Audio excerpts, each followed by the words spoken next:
You normally go in for a whatever, a sticky gear lever. I don't know what garage you're going to, mate, but I don't think I've ever been in for a sticky gear lever. I'll tell you. That's how technical I am with cars. It is up to you. And welcome back to the Uninkable Dads podcast, the podcast where we open packs, make misplays, and currently predict the future. So if you remember back a couple of weeks, I said that Grandad Glenn was saving up all his luck for his top decks in set champs. Well, he only went and used it. Now he's our store champion.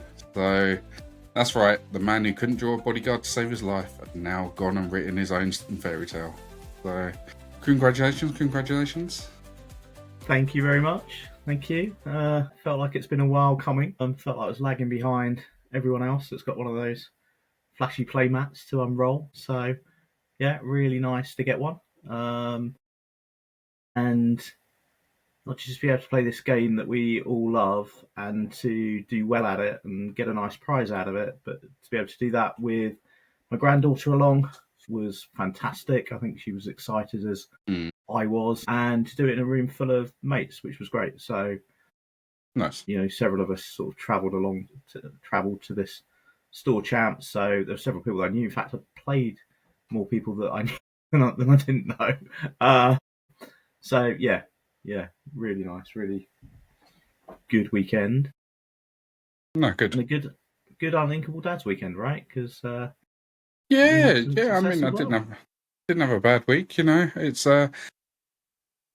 was awkward because this is one of the first moments where I've actually realised that unfortunately the second place playmat would have been quite nice. It was a good week. It is up to you. I come second in the end. I didn't manage to clutch it up, but the man that did take it away, we'll introduce him now. I mean, you've been on the pod before, so people may recognise you. We did bump into you at the Essex Card Show, but yes. The winner of the set champs, the one that took it away in the Blurple Mirror, was obviously our good friend Panos. So, welcome to the podcast. Welcome. Thank you very much. Thank you for having me. It's an honor being here. I love your podcast, guys. I keep watching it every Friday. So, yeah, looking forward to the chat. No, good. So, first of all, this was your first time at this particular set champs, wasn't it? You come with me down to this one. Yes. So, what were your thoughts? I thought the store itself is actually really nice, isn't it? I love Cambridge. I love the town. And the store looked amazing. It was really good. I really enjoyed it. People were very friendly, which is always a positive. When you go in, the venue was really good. It was a good experience overall. It has a really nice atmosphere there. It was a good day. It was. I think there was 20 of us, something like that. Was that 18? I think we're about 15 because I got the bye on the first round. Oh yeah, there was an October, wasn't there? Yeah. So I think we were 15 total. Yeah, we'll go in the middle. It was 70. Hey, there we go. TCG player, so. Yeah, but see, between us, we've got it right. So yeah, obviously, no one's really interested. I come second. No one cares who I played. Of course, so obviously, you didn't lose. You decided to make tonight's guest feel special. Yeah. That's it. I sat down and went, what's more good for the podcast? Uninkable Dads are 1-1 or an Uninkable Dads 1-2. 1-2 sounds better. We did call it though, I think, didn't we? I think we did say this could be the one where it's the final, and I thought that would be amazing, and that was the case. Yeah, I think it was one of those ones. Both of us were playing extremely well, and to be honest, the matchups were perfect for us.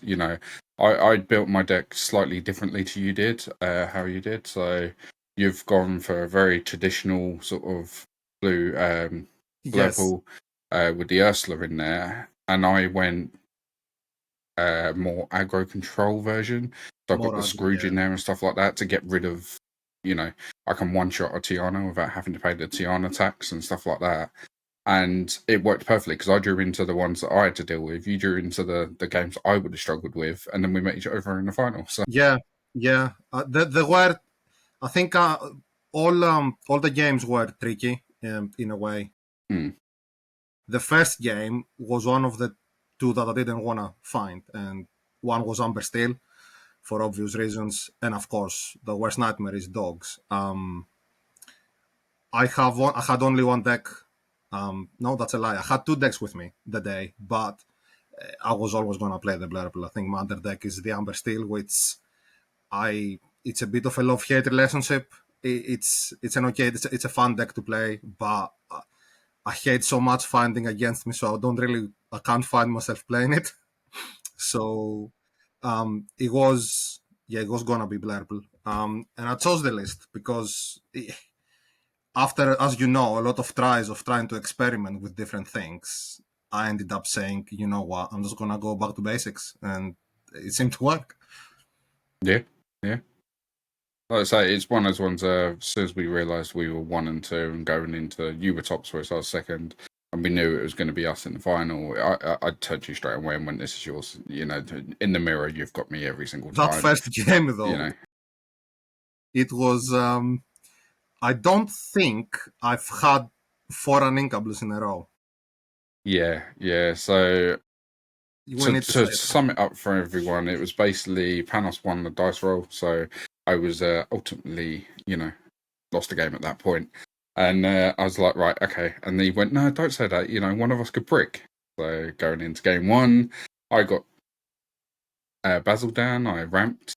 Going on to my turn 4 play, Genie. This is going well. He plays a Basil. He misses ramp. He misses turn 3. He misses turn 4 and concedes. turn 5.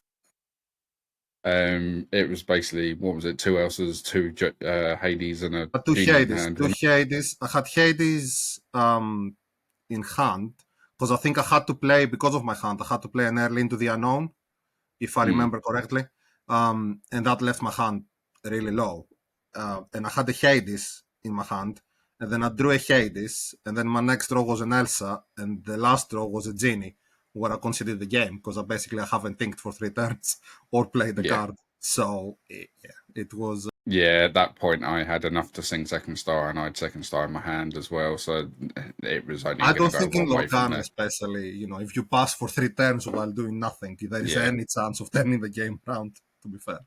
No, but especially not in this current meta. But yeah, no, definitely not. But yeah, no, it's second game. Obviously, you won that, and then you won the third game. You managed to get me on the draw on the third game. So yes, I thought I might have a chance after the bricking round 1, but yeah, like I say, my deck wasn't designed for the mirror. I was hoping I wouldn't find it at all, and I didn't until the final. So I can't really complain at that one. So. It was a good game, and I think I remember you saying that the last game you had the perfect hand at the start, but you had to put it all back because you had no ramp, and that's sometimes the pain of the deck, isn't it? You might have your Genie, you might have your Elsa, but if your ramp is not there, then it's most of the times. I literally had Basil, Genie, Iago, Elsa, Belle. So I was like, I've literally got the perfect options here.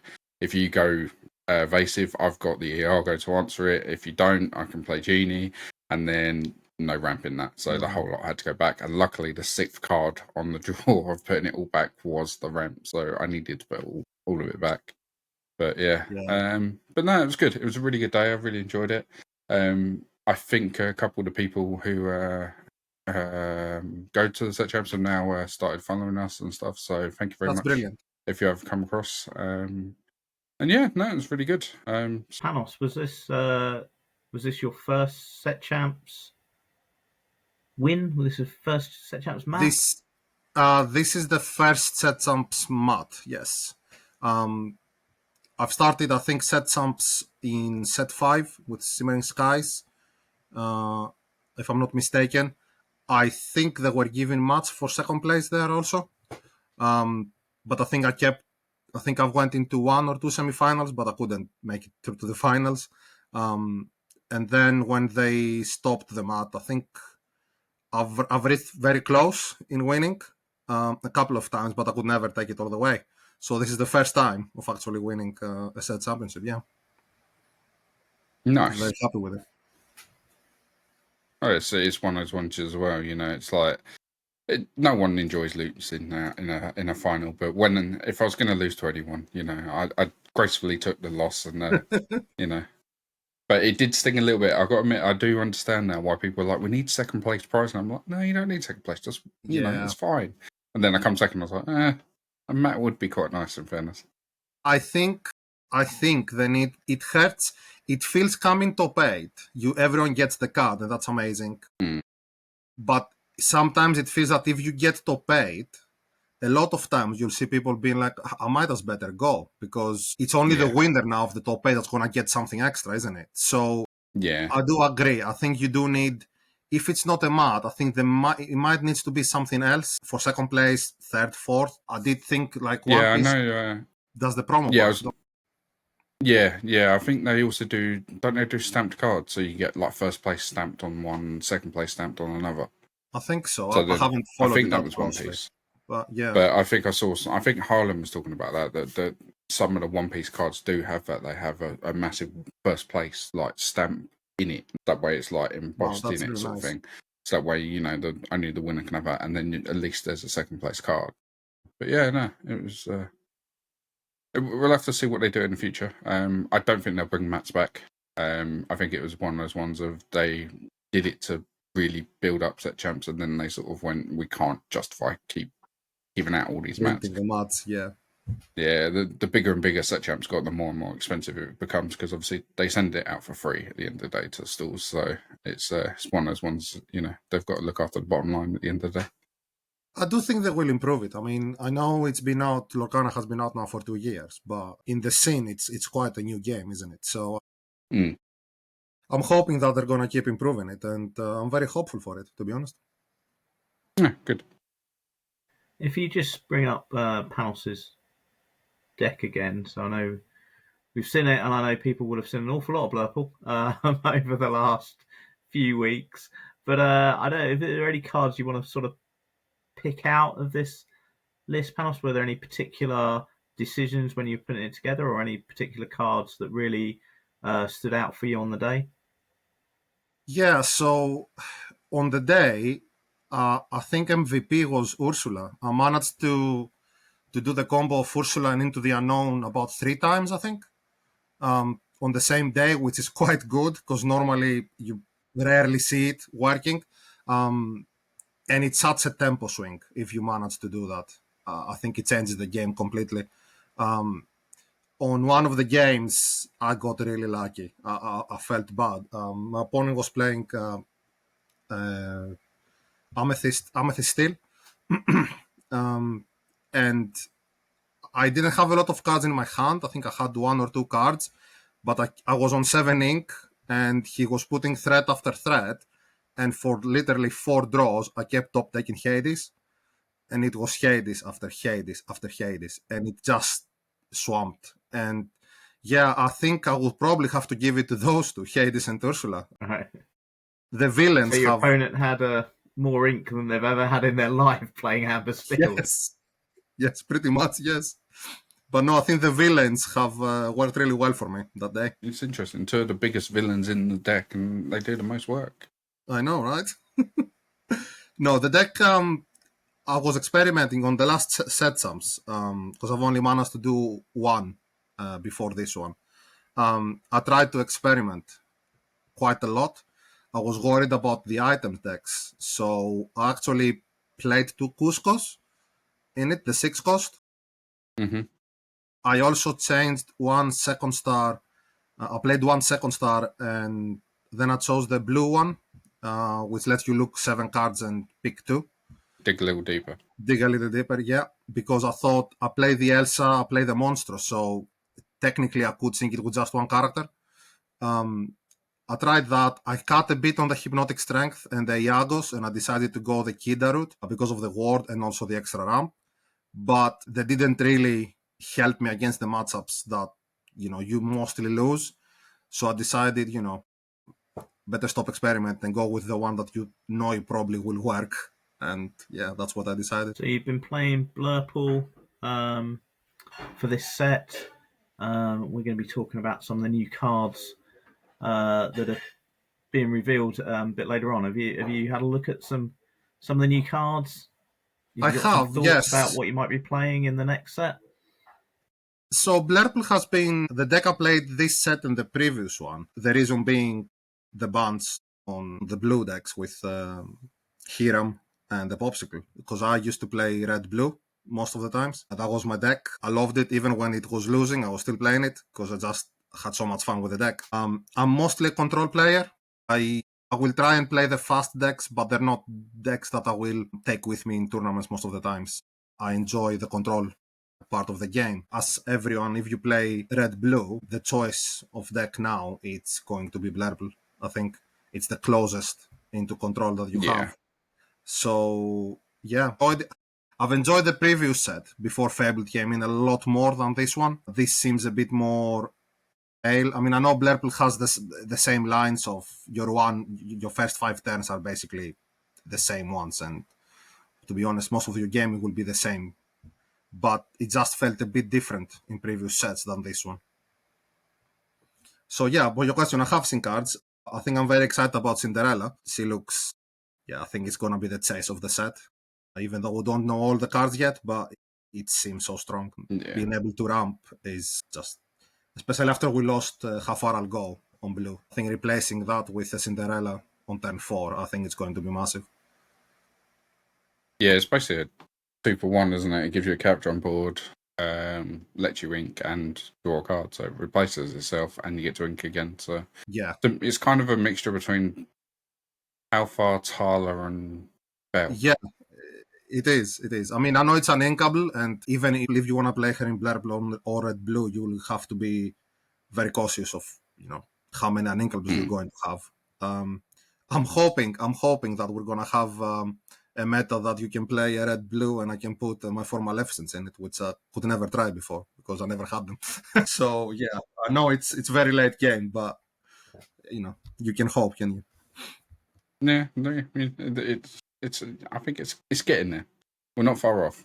Need a few No. extra cards, and I think we're there. So I think the new item they released, the 2-cost popsicle, Rush. basically 2-cost popsicle, which it doesn't break itself, which is the only difficult about that item. But I think it's a good start, as you say. We probably it makes space for Bell to be able to come back in the deck. I think because of that. So you have you can break it. Yeah, So, there's definitely options out there. Yeah, no, I'm very hopeful. The set looks amazing, to be honest. I'm looking more excited than I was in Fabled. Some of the cards look really playable, and I'm hoping, I know people say the meta is you have a lot of decks playing. You have Dogs, you have Amber Steel, you have Amethyst decks, Steel and the Blurple. But it feels, for some reason, it feels very stale to me. Yeah, I think this is the first set where we've had decks that have an auto lose, if that makes sense. We've had it's been close in previous sets, like Ruby Sapphire beforehand. If they drew into a hyper aggro deck, would struggle. But if you play it well, you play it right, you can win. Whereas now, Blurple, as soon as you see Dogs, it's almost an auto lose. You're done. If you lose the die roll, it's over, I think. If you see Blurple, you're probably not going to win that match. Amber Steel, if you see Purple Steel, you're probably not going to win that match. So there's it's that whole thing of the triangle since the start of there is a deck that beats the other one 100% of the time, and I think that's what people are enjoying. It's more matchup dependent than it is like your own gameplay as such. It all depends on who you draw. But we'll see. I think it's going to be a big mixture in the next set. I think there's going to be a few more colours.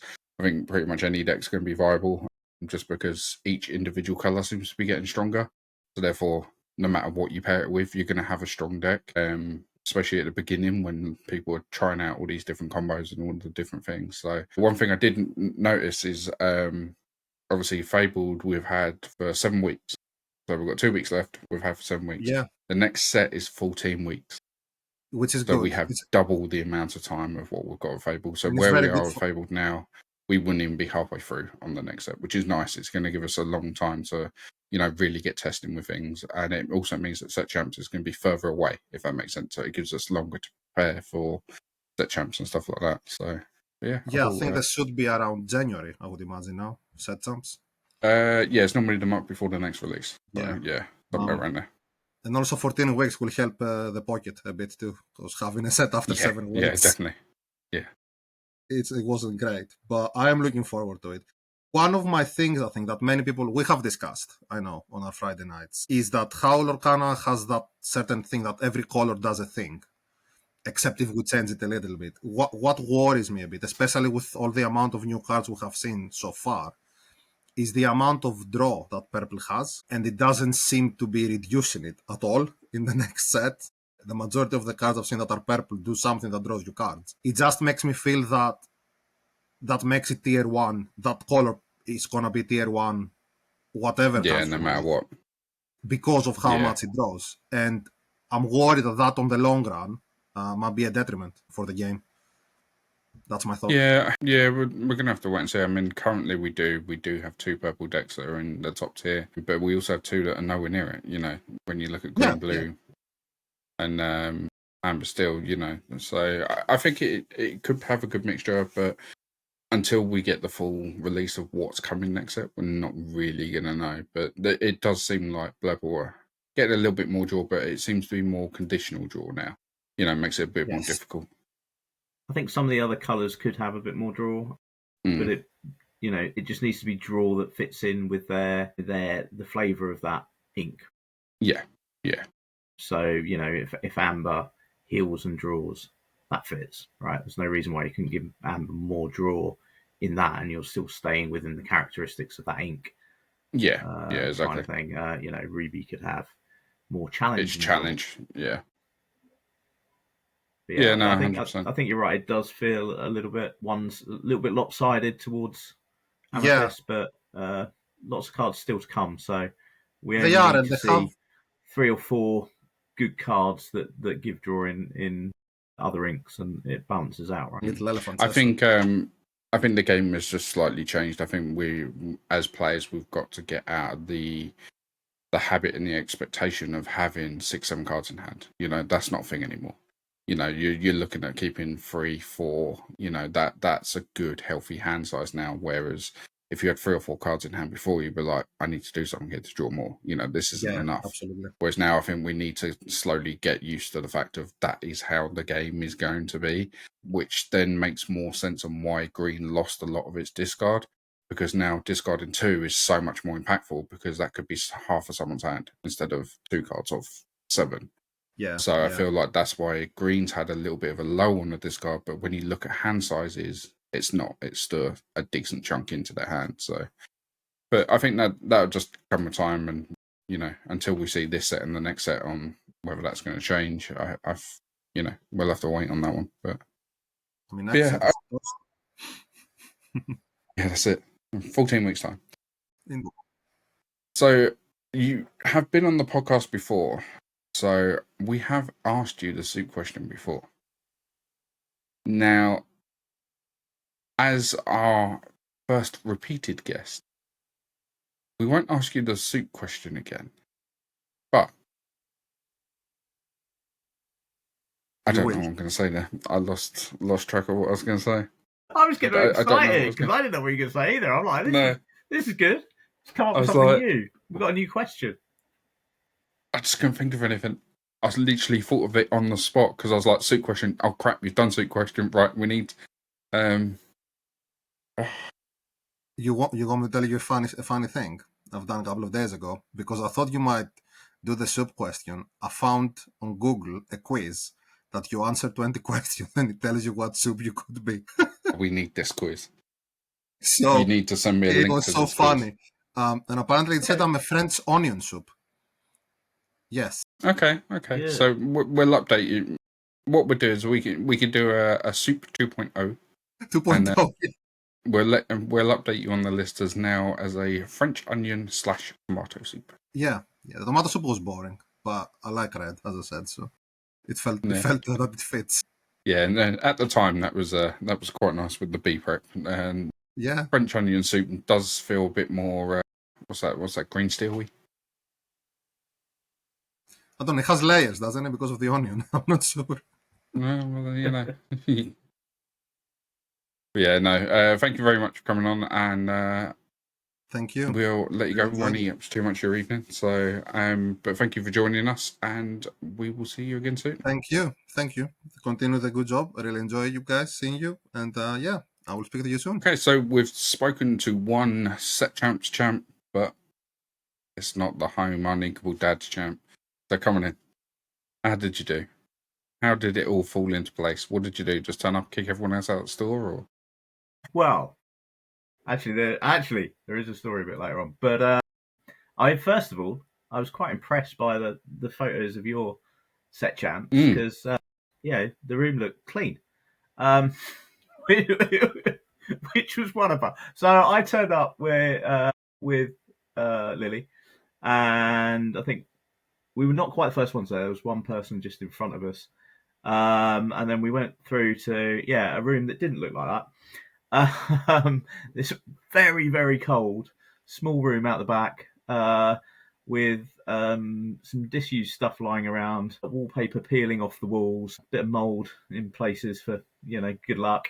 Yeah, the sort of place that if you're fairly new to TCGs and you're getting into playing cards and going to travel around and play at events, you'll find them, you'll come across them. But the people were lovely. The store owner was lovely. The people we played against were great. So I've played there before, and when I played there before, I got a bye in the first round. Mm-hmm. Never won another game. My worst ever result at a set champs. So I turn up, we got an uneven number, fine. I get bye in the first round, and so the guys we travel with are like, oh, "Nice, you got bye," and I'm like, I'm not sure this is the right omen. It's funny that because Panos got a bye in the first round at R1, and maybe there's something about getting buys in the first round this set champs, It is. I want to buy this weekend. It fixes your maths anyway. But yeah, so I mean, I had the opportunity to obviously do a quick stock take, check who was playing what colours, so that I could kind of lock that in my mind. I sat down and watched Lily play against one of our friends, Ryan. Match she should have been favoured into, but there you go. This is what happens when you don't practice. So I sat there wincing as she played the matchup. A 10-year-old, not practice. Yeah. And actually, then afterwards, I was talking her through how you have to play that matchup. She was playing against green blue, and I was saying, you got to do this. You got to, get your cards out, starve the Clarabelle, blah blah blah. And next round, drew Ryan, something like, right, I better sit down and you talked yourself into play this play game. Yeah. So thankfully I did. It all went right. And I won that 2-0. Just so it all went right. I found exactly what I needed. I managed to start the Clarabelle. The first game I found back-to-back Cobras, which was perfectly what I needed. It kept the hand size down and gave me lore. So yeah, I just won that one. Next round I drew into Lily. And bless her, she was like, "Shall I just concede this to you, Grandad? Because I think you could win today." And I'm like, "Well, no, you're never conceding a game to me. We're playing the game." And I said, "I actually think you've got as good a chance as I have." Given the deck that she was playing. So we sat down. She won the die roll. It was probably the hardest match I played all day, actually. I beat her 2-1, but I never fully felt in control of it. I think at one point I top decked to strength when she just put down a Gantu, which was threatening to close out the game. So, yeah, really good game. Felt good at that point. So I'm now 3-0 technically. Then sat down against a friend of ours, Adam, very good player. He has been playing dogs since before anyone called it dogs, I think. Yeah. So on and off. So I mean, I feel favoured into that matchup, but I never quite know what he's going to put in his deck or how he's going to tech for different matchups. He knows I'm playing purple steel. He'd seen me the week before at our home set champs. I won the die roll, so that's very helpful. It's always going to help. Absolutely. I managed to take that 2-1. So close game, generally felt in control most of the time. It was quite funny. He, as we were chatting, as we were playing, he said to me something like, "Put it this way, Glenn, if you win the map today, and I think you might, I'm going to make sure you've worked for it."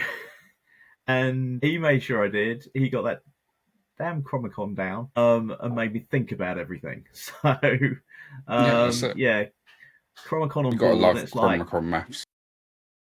it's horrendous, isn't it? You've got to think, right, what am I challenging him with? What have I got to do with stuff first? Because if I don't do anything with it and I challenge with something else, that's probably coming back to my hand.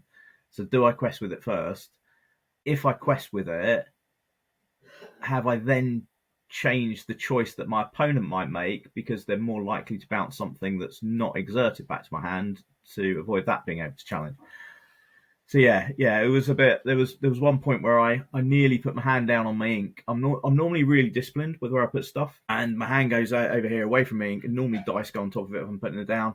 But it was one of those. I'm just looking at the board, and I know I've just got to think. So I don't want what's in my hand kind of in my mind. So I'm like, just get that down, concentrate on the board. And I was like, oh, hang on, where did I put my hand? Thankfully separate to my ink. So sorted that one out. But yeah, it really messes with your head, that card. Yeah. But it made for a really good game, really intense game. So I got through that. We got through to in top 4. I played Amber Steel, so I've had good matchups, right? I avoided Blurple. There was Blurple in the room, but again, the same as we said last week, the aggro decks kept the Blurple decks down a bit, so I was beating the aggro decks, so therefore I managed to avoid running into Blurple, avoided the one Blurple deck that was in the top 4. And then this was an interesting thing. Then one of the guys, so I've gone down with Lily, Rose in the car, and Ryan has given Adam a lift. So myself and Adam are in the final. So Ryan goes, "You can give Adam a lift home, right? Because we all live quite close to each other." Yeah. So he's like, I could use getting off. So it's like, yeah, fair enough. And then we sit down, and so the guy that's giving Adam a lift has just gone home. And he's playing me. And if I don't give him a lift home, it's a very long walk. So it's always a good position to be in. Yeah, that's if you're playing in the finals, if your opponent is reliant on you for a lift home. Yeah. It could make the car journey home very awkward. Absolutely. So, yeah, whether that come into it, I don't know. But to be fair, so I won. I was first seed, so I'm on the play again. Won the first game, and then second game, he kind of found nothing. He didn't find Chromicon. He didn't find Tramp. So he was just playing lots of sort of low to the ground, quick characters. But at some point, he's got to turn them sideways. And with no Chromicon, I just clean up his board. So yeah, I was very very pleased. As I said at the start of the pod, really, being able to, it meant a lot to me to win one. Actually, again, chatting to Adam, he said at one point, I don't really care about the map, and my response to him was, neither do I, but I care about the validation. Yeah, that's it. Yeah. And yeah, just sharing it with Lily as well. She was getting excited, and she was watching the matches a lot more intently than she'd normally be off sort of on her phone or whatever. But yeah, she was as soon as her round was finished, she was coming over to see how I was getting on and watching the matches. So to be able to share that was fantastic. Nice. So a bunch of really nice people to spend the day with. So yeah, absolutely awesome. And the deck did well. I'd taken Father Cannons out of it, and I sat there in the first 3 rounds going, this would be easy with cannons. This would just be that little bit easier with a cannons. But yeah, no, I think right decision to take it out of the deck. It's one of those cards I keep wanting to put back in, but I didn't really need it. I won the games. I'm winning my matchups against aggro without it. And I know it's a bad card against Blurple. So yeah, exactly. Yeah. Yeah, there's only one thing really it does in Blurple is take out Basil. Apart from that, it doesn't really do much for you. So I'm in the Iago as well, but if you're playing cannons on my Iago, that's fine by me. That's massively slow for you and doesn't really affect me that much, So yeah, no. Like we said before, well done. It's nice. So I got last set champs. You got this set champs. So next one, we'll go out and get double daisy. Yeah. Yeah. Absolutely. Perfect. Be good. Be Yeah, good. the daisy that everyone. A bit of a playoff coming up this weekend, haven't we? Is Panos? Yeah. It's going to be a bit of a busy one this weekekend. Yeah, so the three of us are all playing at the same set champs. Yeah, it's our home away from home. So it's our second store that we called like the home store. It's mainly because 16 players and 11 of them are all Chelmsford. So there's 5 players that aren't. And it is one of those ones the players from there come to us, and vice versa. You say five that aren't, but 2 of those players come quite regularly to our locals. Yeah. So you could call that 13. So 3 people that aren't locals as such. But yeah, no, looking forward to that one. That's going to be another good one, and hopefully, I've been getting a bit of practice in. I'm happy with the deck, so I just got to miss dogs. If I miss dogs, I'm all good. If I don't, I don't. There's not a lot I can do about it. Like I said earlier, this mare is very matchup dependent at the minute, and there's nothing else I can do about it. I'll take the strongest deck I know how to play and do that, and just see how it goes. I'm just hoping everyone's seen you win on Purple Steel and everyone goes Purple Steel, because that'd be the easiest day for me ever, I think. Yeah, I hope you not. can deal with the mirrors all day. I hate the mirror. But yeah, talking about this set, shall we have a look at the next one? We've got some cards that we want to have a look at. First of all, we obviously have the Whispers in the Well. So really excited for this, and we've got some more cards to go through. But before we do, quick shout out to obviously our home store, Geek Chelmsford. They have their sealed pre-release going on Saturday, the 8th of November for Whispers in the Well. This is £35. You get 6 packs and a promo. And then from the 6 packs, you build a 40 card deck, including of any ink colour. And then I think it's 3 rounds or 4 rounds, depending on how many people. And you just battle it out to see who's top of sealed. So this was basically what we did for your birthday one last time. And it went down really well, didn't it? So yeah, it was really good. And this is the first set, remember, that has been designed for sealed. So Ravensburger have said that they have taken sealed into account when putting the set together. So could be some really, really interesting games. We still don't know what that means yet. We don't know what it means. And I've not played huge amounts of sealed outside of Lorcana to be able to sort of speculate on what that kind of means in terms of the way that you design the packs and whatever. But I just think it's a great way of playing the game at the start of a set anyway, because you want to open packs, and very often we're opening packs, we're looking for those key cards, and sometimes you pass over a bit those cards that are just the vanillas or the ones that nobody's talking about. You stick them in the binder, but playing sealed makes you really take a look at them. Yeah. So really good, fun way of playing. Getting to look at all the new cards. People are, if you like opening packs, but there's people around you opening packs as well. So so it's not just your opening pack. You might find something. There's a room full of people suddenly go, oh look, I've got this card. I've pulled this, and so there's always that one person that doesn't want to give away what they got as well, because it might go in their deck. So they're just like. One thing I will say though, anyone that is in the area that wants to come along, please feel free to come down. There's a few people that I know play sealed, but they don't come to Chelmsford. We're not that far. The train station's right outside, pretty much. It's within a couple minute walk. So come down. We'll be there. Well, I will be. I'm assuming you will be. Are we there? And top tip: bring sleeves. Because playing without sleeves feels very, very, very wrong. To the point where I went and bought some last time because I'd forgotten to bring them. Got there, went, oh no, I can't shuffle these without sleeves, and I had to go and buy sleeves just to sleeve it. So just bring some spare sleeves with you. Yeah, I must admit, I winced a bit when there was a 2 gentlemen down there that were playing without sleeves. Now, to be fair to them, I don't think that was because they didn't have sleeves. They'd arrived last minute and had to get in, chuck their deck together, and just sit down and play. It was a bit like, oh, I hope you haven't got an iconic in there somewhere Yeah, that's it. that you're playing with unsleeved. So going on to the reveals, we have talking about, the episode of champions. We've had the Uninkable Dad champion. We've had the Panos champion. Let's have a look at the colouring champions now, shall we?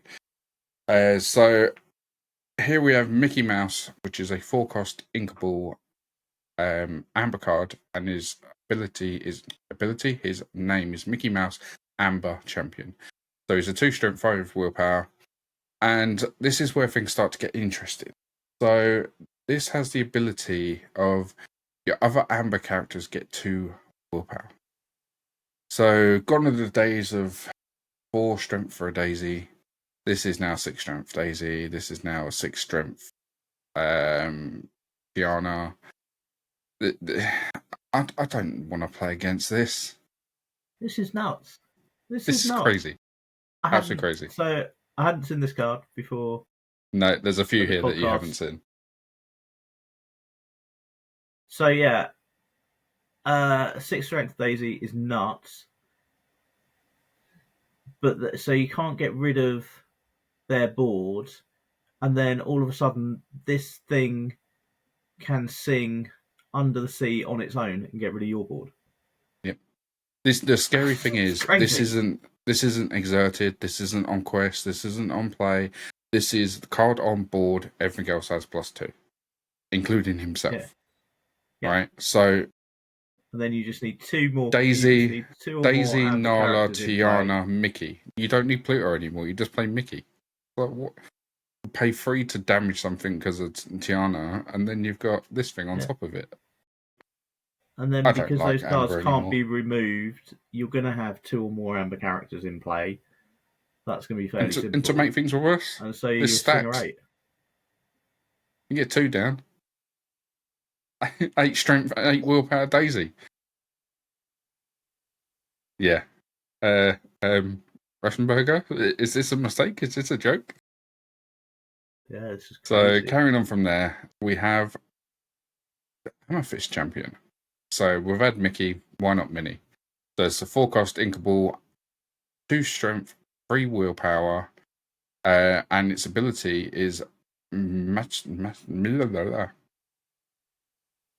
balance. There we go. Whenever one of your other Amethyst characters is banished in a challenge, you may draw a card. So that's on your challenge and theirs. So if you'd have put this card first, this seems alright. I'd been going, oh, this is quite good. Yeah, this card's really good. This card's really good. Just seen in compared to the other one, this is nothing. But still, we're going down the route of, there's cards like Diablo that you want to sacrifice anyway to draw a card. Now you draw 2. Cusco, draw 2. As Panos was saying, this is yet more draw in Amethyst. This is conditional draw, but even easier conditional draw. Yeah, just like other, so she doesn't draw herself. No, this is the thing. In Blurple, we don't even lose tempo because it's 4-cost, not 3. So, but it's okay. That's all right. Mickey's still broken. So moving on for the Emerald champion, obviously we have seen this one before. This was a spoiler that we saw because there's a promo of this. But just a reminder for anyone, it's Goofy, Emerald champion. He's a 5-cost uninkable 3/5. Whenever one of your Emerald characters is challenged and banished, banish the challenging character. So basically, if they run into it, they're going to trade no matter what. So green purple looks good. Draw a card and they get banished. But the thing that I think really makes this card really good is the fact that all Emerald characters gain ward. So anyone that's tracking, surprise, surprise, up next is the Ruby champion. So we have Donald Duck. Now he's a 4-cost, but he is uninkable. He's a 4/4. His ability, high energy. Other Ruby characters gain +1 strength. That's about right for Ruby, I think. That's fine. And powerful reward. Your other Ruby characters with 7 strength or more gain 1 lore. I think this is okay. I don't think this needed to be uninkable, personally. I don't. No. You know, when you consider you've got Lumiere, who's a 2 cost, and he gives everything +1. You know, I don't see why this needed to be uninkable. Maybe make it a 2/4 instead, but I'm sure there's a reason. I'm sure this pairs really well with something. But yeah, for me, I think the uninkable will definitely stop this from seeing play. I think. Yeah. I must admit, I love the artwork on it. It's a really nice looking card.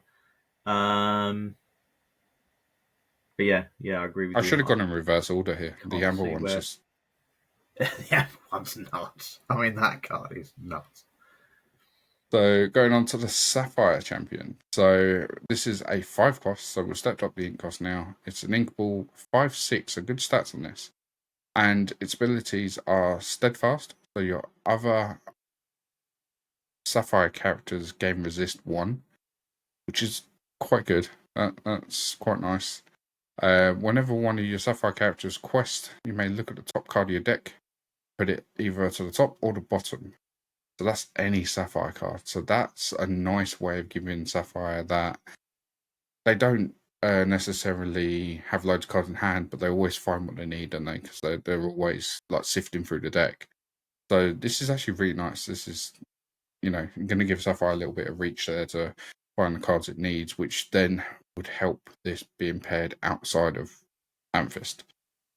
Right, because you can now then put this with other bits and make it a bit more interesting. I would have thought resist was going to be with steel, but funny we see it on Sapphire. Well, yeah. So it's interesting. I was trying to evaluate it against Cogsworth, because obviously Cogsworth saw quite a bit of play. He gave your other characters resist +1.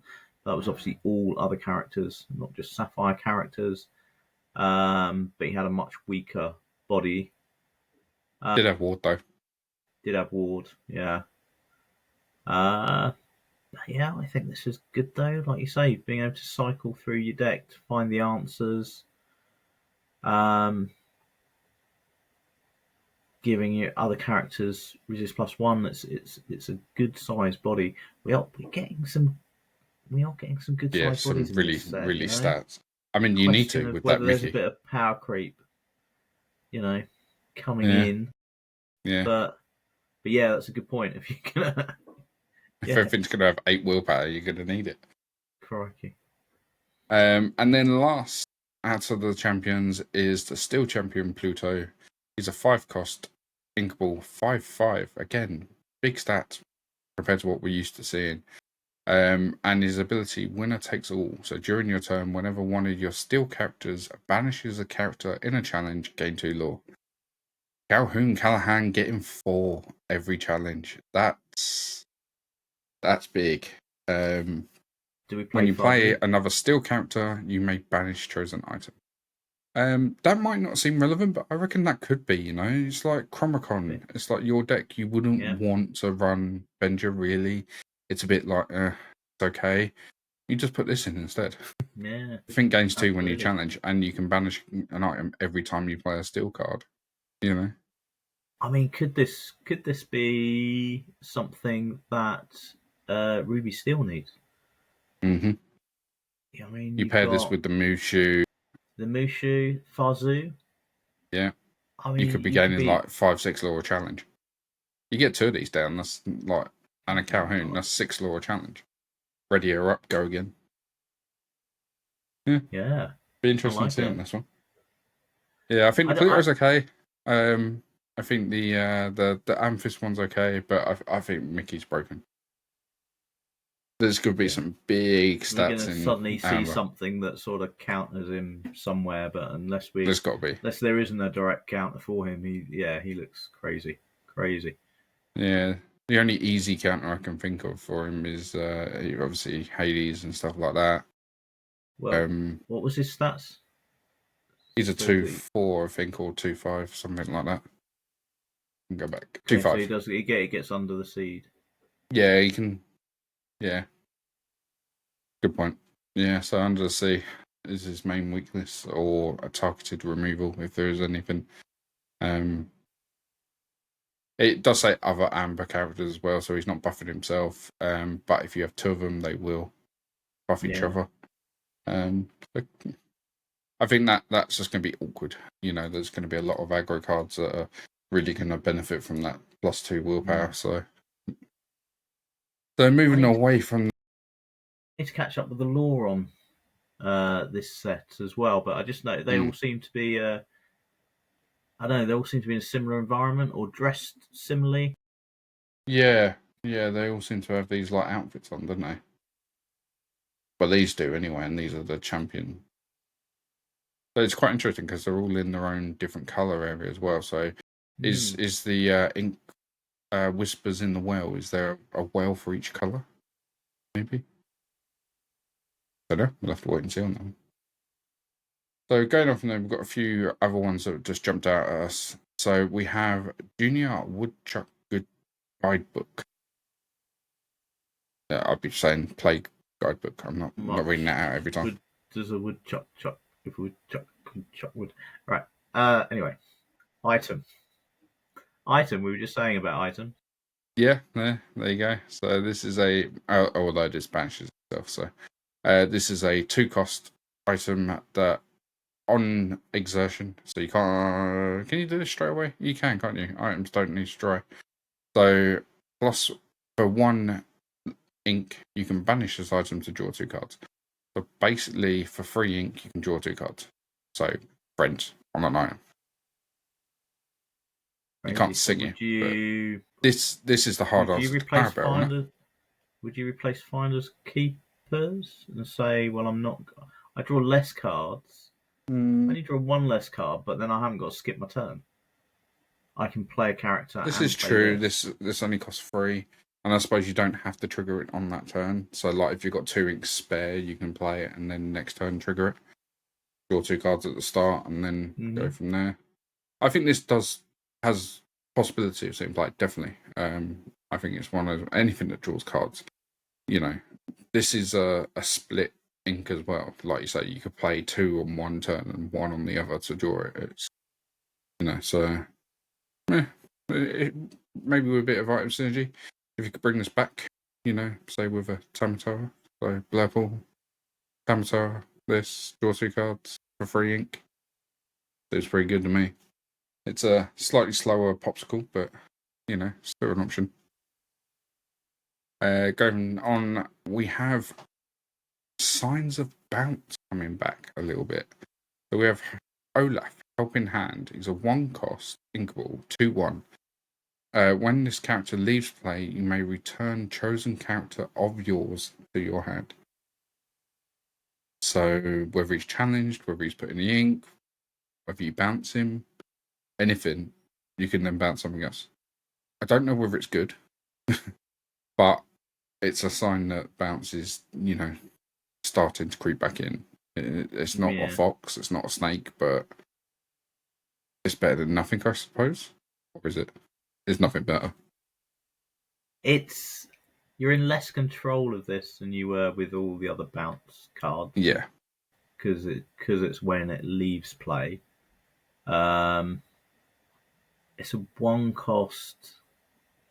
So you don't want to. This is never your turn 1. No. So it's later. But then, yeah, the fact that you're. So unless you can play is this a purple leave... steel to go with Scar? He's an ally. Could buff him up. Draw a load of cards from Scar. And then bounce Scar so they can't take Scar out. Bit of a slow play though. Yeah, but again, how do you get rid of Olaf in order to bounce? Scar would banish it, wouldn't it? Because he's an ally. Oh yeah, that would work off that, wouldn't it? Yeah, okay. I'd say a bit slow, but yeah, possibility. Possible. So this card I was quite excited about. So this one is a 6-cost uninkable. Now that's quite hefty for an uninkable, especially as an action and a song. But it's the song Trust in Me, which you get 2 choices. So your choice 1 is each opposing character gets -1 law till the start of the next turn. Very good against aggro. This is gonna, you know, help out on that turn where they're questing for 10, and all of a sudden they might only be questing for 3. So that could really help.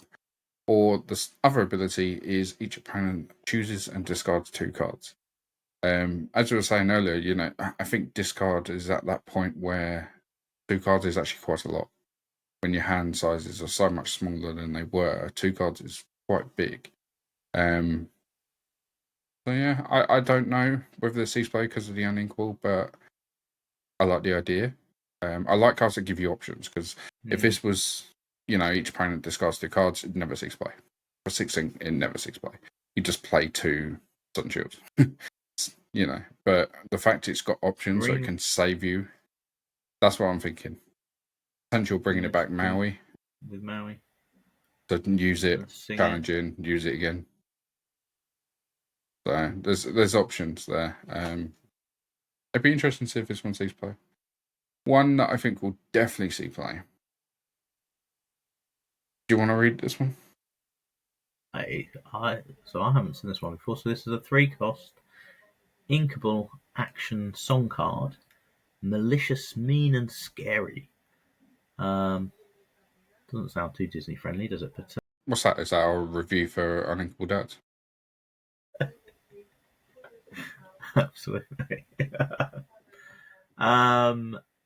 So we can sing this with a character which costs 3 or more, and you put 1 damage counter on each opposing character. Okay, so this is the Basically a baby Tink. Yeah, so this is the effect that Tinkerbell has when it comes into play. Green's got cards that will combo with this. So green cares about having damage on cards. So there is one combo. So I do. So the key point on this card is one word that makes a big difference. So Tinkerbell is damage opposing characters. This is put 1 damage. Therefore it goes through resist. Which then means that if you play Prince Philip on turn, say, 5, he has ward. He's 3 strength. So the chances are he's going to survive. It's going to be, you're going to need 2 very good cards in your hand to be able to get rid of this on the turn he's played. He can then sing mean scary.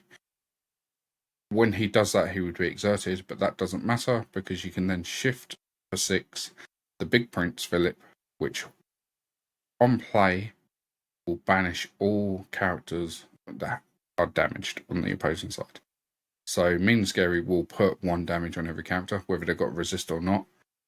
Prince Philip will shift on top, doesn't matter that it's exerted already, and will banish. So this is basically a board wipe. This will wipe the opposing board. I can't think of a card that survives it at the minute. I've been checking to see if there's some sort of thing somewhere that would stop it. It goes for everything. It's the word put that makes this so good. Without that word put and just like deal 1 damage, resist would stop it, and there's other bits that could stop it. But with the put 1 damage and the shift target having ward, I think if you get this on board, if someone plays that little Prince Philip and doesn't quest with it, be scared. Because the chances are they're going to wipe your board at some point. Yeah. So yeah. And this is an interesting way. We often say, you look at things in Lorcana and sometimes you go, oh, it's broken. But then you go, well, it's a 3-card combo. So, not so easy to pull off. But you look at these 3 cards. So first of all, they're all inkable. The Prince Philip in itself, we know, is a decent card with ward. Yep. So that's quite playable. It's in green steel already. Deck. Yeah. Anyway, let's just mean scary. Put 1 damage on each opposing character as a song. That's pretty good on its own. Yeah, especially if you've got Max Goof in the deck and bring it back and do it twice. Yeah. So it's going to fix some maths along the way. It's potentially even going to pop 1 or 2 smaller characters, Basils and things like that. And so this big Prince Philip, which is normally, it's a 9 cost, it's a bit clunky without the shift. You really don't want it, but it's inkable. So there isn't a lot of downside in having some of these in your deck. And that's the it. upside If the of big this one combo was, is huge. Yeah. If the big Prince Philip was uninkable, you'd probably say that you only run maximum of 2, and therefore the chances of finding it, the right time, you could run 4. You just ink it. If you draw into it and you don't have the other Prince Philip on board, or you don't have the Minskeri in hand, you just ink it, and it's easy ink. And if you do get to the point where, say you play this in green-blue, which is quite possible and quite viable, you could get to 9 pretty quick, so you could just hard play it. Having a 6/6 on board that quests for free isn't, it's not like it comes in, does one thing, and then that's it. It's still evasive. Yeah, 6/6 for free. So it's not exactly a small character to sit on board afterwards. And if you've got the Goofy down, it's got Ward. So what more could you? So yeah, that it's going to be a bit of an interesting one. Like I say, if you see the Prince Philip on board and they haven't done anything with it, you be careful on what you play. We're back to that sort of not quite B prep, but you're back to that. You need to be careful and not emptying your hand onto the board just in case they do have the combo. But yeah, so interesting one.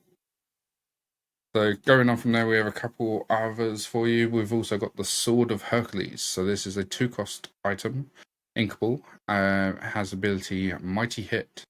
So when you play this item, banish opposing.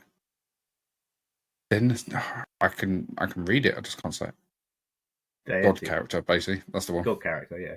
Yeah. So when I first saw this, I was like, Genie, right? Genie's not one. Is he not? No. But Maui, Sisu, and Hades are. So Sisu's not as impactful now as what it could have been. But Maui, Shark is, and so is Hades. So they are 2 big characters that, for a 2-cost item, you'd be happy. But if that's not good enough, it does have a second ability, Hand to Hand, which is during your turn when one of your characters banishes another character, gain law. So, have the Emerald Champion down, 2 of these, and a Calhoun, and gain 6 in one swing. Oh, add a Mishu as well. Well, this is coming. Yeah, I'm gonna say this is coming back to the Ruby Steel, right? Yeah. We saw a minute ago. Yeah, I think Ruby Steel was actually. Ruby Steel could be stacking to a point where it makes a challenge and wins the game. Pretty much, yeah. Yeah, Calhoun could literally challenge once and win. Or Robin Hood. Yeah. But, sometimes though in Ruby Steel, the issue is you see it come in. It's quite difficult to answer because it's like you see the big challenge character come out. So, why not have an item that's 1 cost that gives it rush?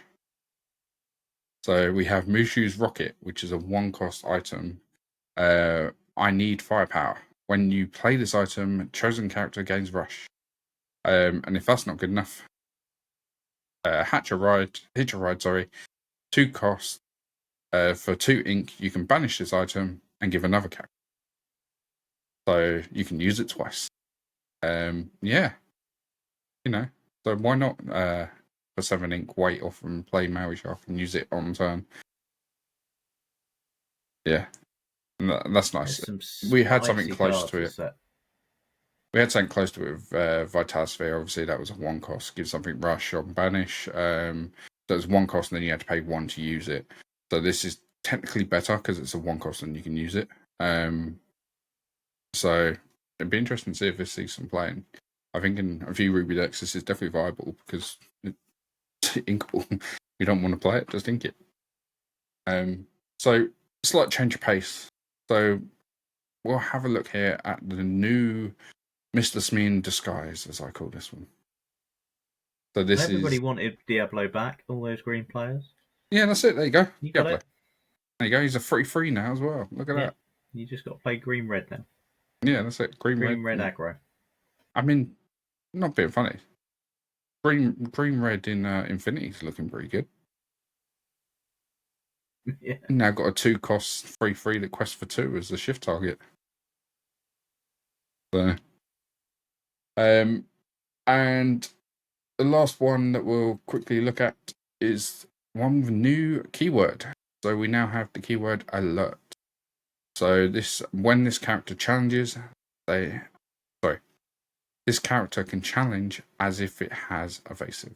So this isn't evasive on turn, because that can be abused by Dumbo. So this is alert, which is now, it can challenge evasives, but it doesn't actually have evasive itself. So yeah, this is a 2-cost Inkable quickie, good luck charm, 3 strength, 2 willpower quest swap. So nothing special there, but the alert is the keyword.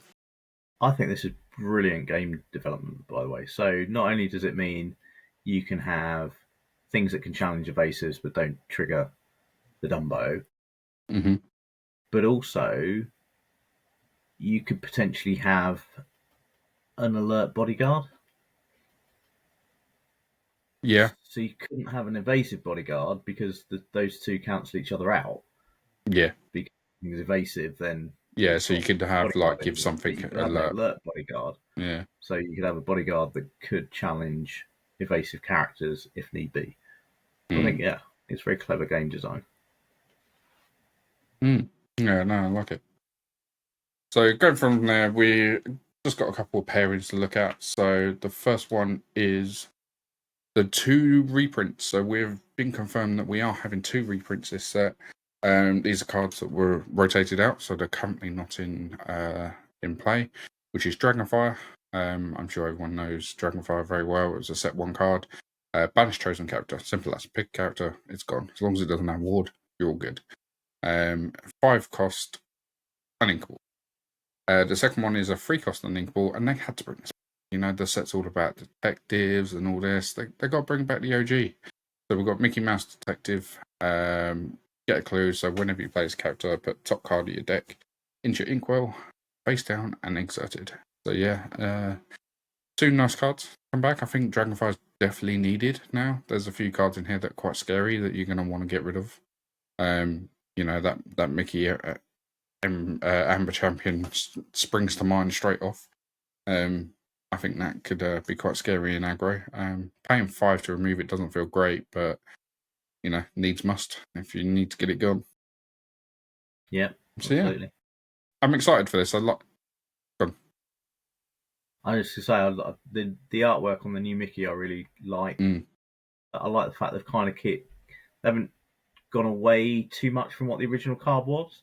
Yeah, but it's then, very similar. You know, he's holding that torn page, so they've made it fit in with the set. Yeah, it just looks really smart the way they've done the artwork. So yeah, really, I like that, and I like having these alt arts. You could have the two Mickeys, the 2 different detective Mickeys. Yeah, one thing we need to look at, we're not doing the flavor text game anymore, but on the Captain Hook, they adjusted the flavor text on the new card. I wonder if these have been as well. Be interesting. Have a look, let us know.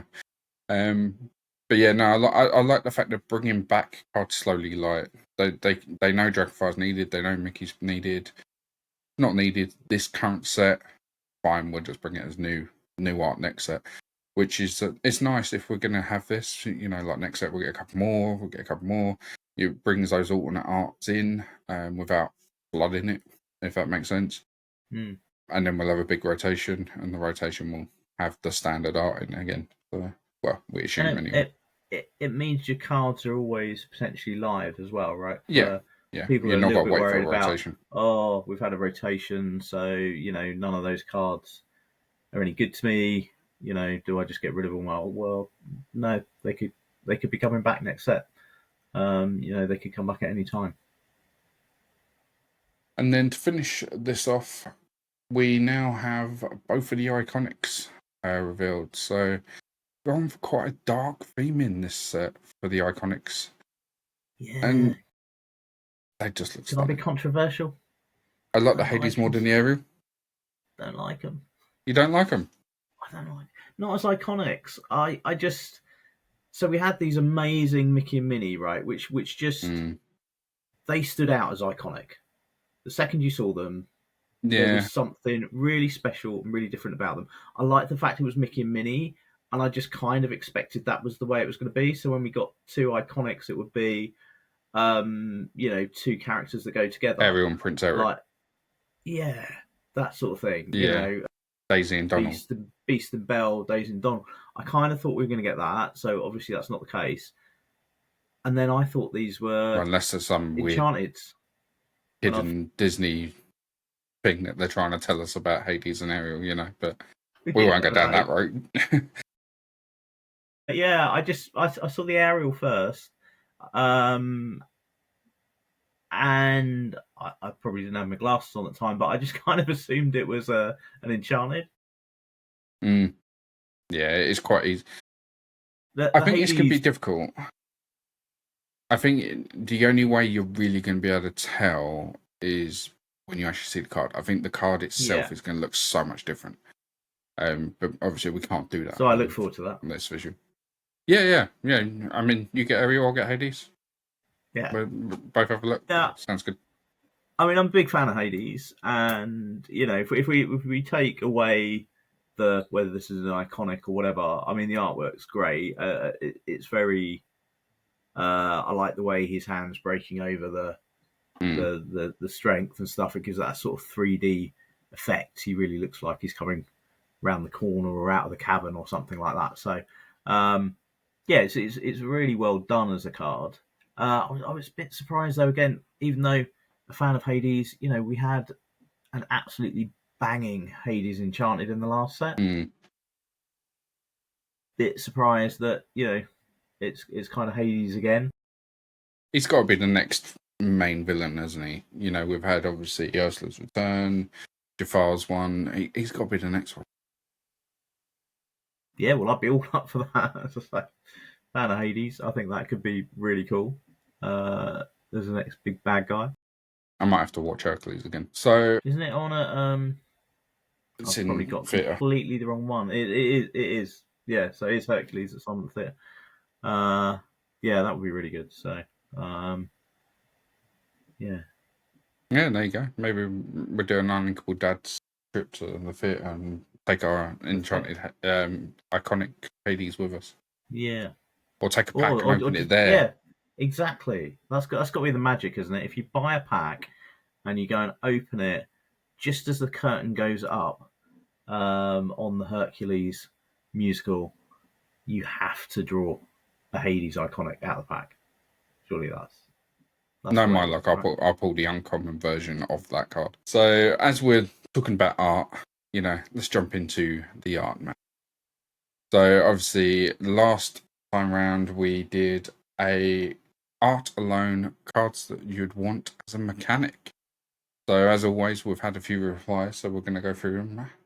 So our first one is from Fizzle. I think that's Fizzle. Is that Fizzle? Fizzle Beef. I'm terrible. Yeah, there we go. And Mrs. FPS. So my other half did message me with this card before I saw Fizzle Beef's response. So they both picked this. She literally just sent me a card. I was like, all right, what's this? And she's like, yeah, that's like, oh, okay. No context. Here's the card. So yeah, they both went with Go-Go, which I think's a good option, you know.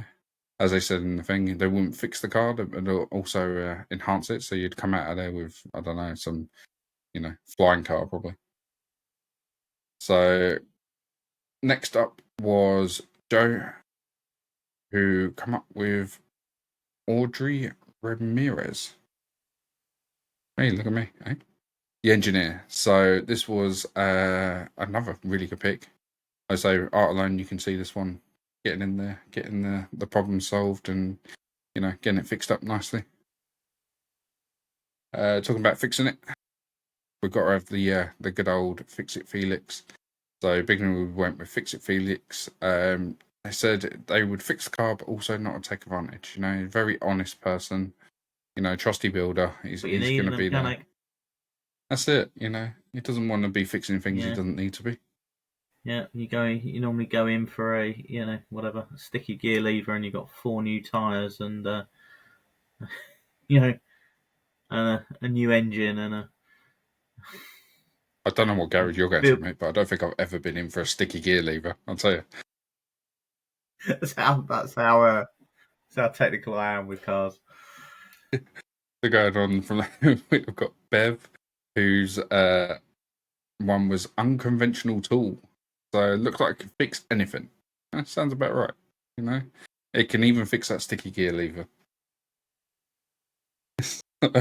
My one for this week, I went with Gyro. I just looked at this art and was like, that's perfect. That's what you want from your mechanic, you know? Like, come up with some weird hoist so you can get in there and, get to the parts he needs.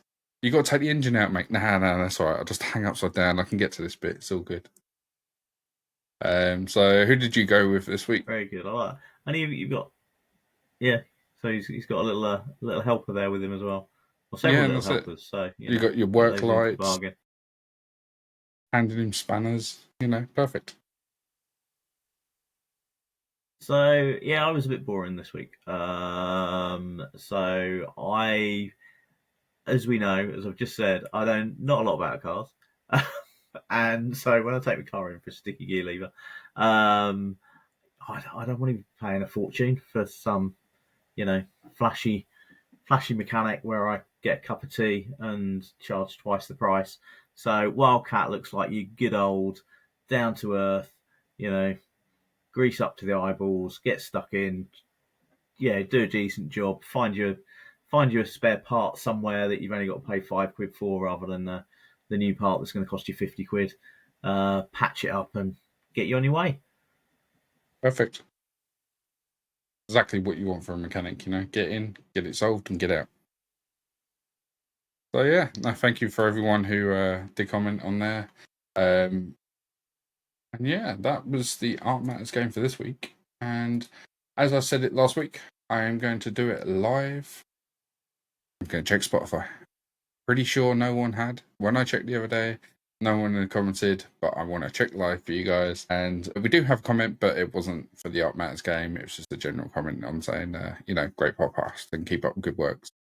Thank you for your comments on there. Like I say, if anyone who does listen on Spotify, thank you very much for doing so. And yeah, I think that's pretty much it for this week. It's been a bit of a busy one. We've had a lot to talk about. We've had a lot of winners, a lot of champions, a couple of really broken champions. Mainly an Emerald champion, but we've still got time for more winners, because we've got our giveaway going on. So if you haven't as yet entered the giveaway, now we know that about 2/3 of you that watched the last week's episode are not subscribed. So make sure that you do a scroll down, hit that subscribe button. It will make sure that we pop up in your feed when we drop a new podcast, so you don't miss out, and get yourself in our draw. You'll be able to see the link in the description for ways that you can get even more entries into the giveaway. So you can click through to that link. It will take you to the page as FPS has put up on screen here, and then you can go and visit us on any of our social media. Follow us on X, and you can grab some extra entries into the draw. So do remember to go down to do that, and while you're subscribing, drop us a comment. Let us know what your entry into next week's Art Matters is, which FPS is going to announce in a second. I am, yeah. What theme it is? So you thought I'd forgotten, didn't you? No, unfortunately, you still got some homework to do. So this week's Art Matters, we have something coming up very soon. This time next week, when the podcast drops, it will be Halloween. So we want your Halloween suggestions. We want the card you would want to go out trick-or-treating with. Who's your trick-or-treat buddy? Who's you looking at that card going, yep, I need you. You're my trick-or-treat. And let us know why. Is it because they're really big and scary? Is it because, you'd feel safe going with them? Give us a little reason on why you picked the card. But yeah, let us know who your trick-or-treat buddy would be. Yeah, so drop that in the description below. Let us know. Let us know if you've entered the giveaway as well. You can just pop that in the description. Tell us I'm in the giveaway. Let's see how many of you are in the giveaway. And looking forward to winning some Lorcana goodies, and maybe some exclusive Uninkable Dads merch in there as well. We've got a few things we're working on, so make sure that you're in that draw. Perfect. So it is time to roll up that playmat. Pack away the dice. Remember. Oh. He didn't roll that up very well, did he? Remember, stay uninkable. See you next time. See you next time.